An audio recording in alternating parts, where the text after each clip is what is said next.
राधा स्वामी संगत जी, आज मैं आपके सामने एक और नई साखी लेकर आई हूँ।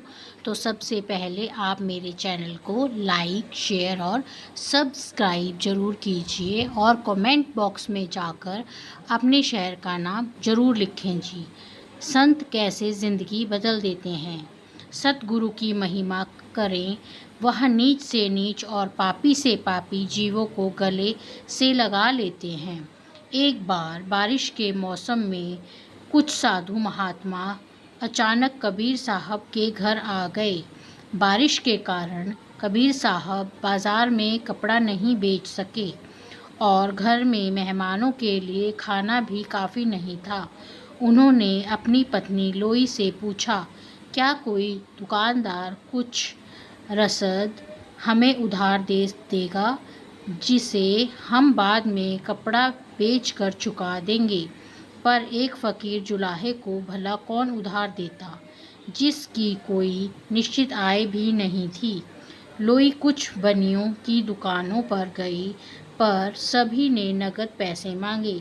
आखिर एक बनिया उधार देने के लिए तैयार हो गया, पर उसने शर्त यह रखी कि वह एक रात उसके साथ बिताए। वह यह निजता भरी शर्त उसे बहुत बुरी लगी, लेकिन वह खामोश रही।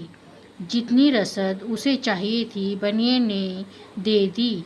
जल्दी से घर जाकर लोई ने खाना बनाया और जो बातचीत बनिए से हुई थी कबीर साहब को बता दी। रात होने पर कबीर साहब ने लोई से कहा कि बनिए का कर्ज चुकाने का वक्त आ गया है, और यह भी कहा कि चिंता मत करना, मालिक सब ठीक करेगा। जब वह तैयार हो गई तो वे बोले, बारिश हो रही है और गली कीचड़ से भरी है, तुम कंबल ओढ़ लो, मैं तुम्हें कंधे पे उठा कर ले चलता हूँ।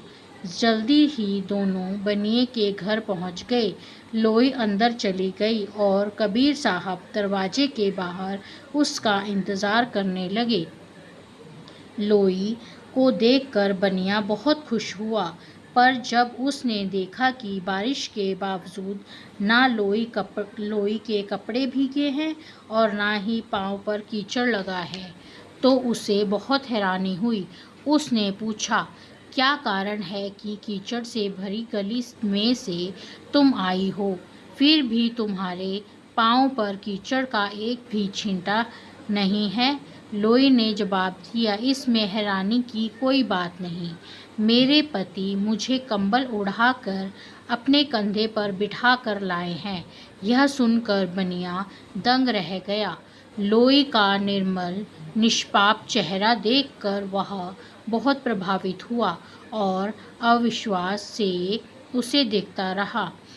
जब लोई ने कहा कि उसके पति कबीर साहब वापस ले जाने के लिए बाहर इंतज़ार कर रहे हैं, तो बनिया अपनी नीचता और कबीर साहब की महानता को देखकर शर्म से पानी पानी हो गया।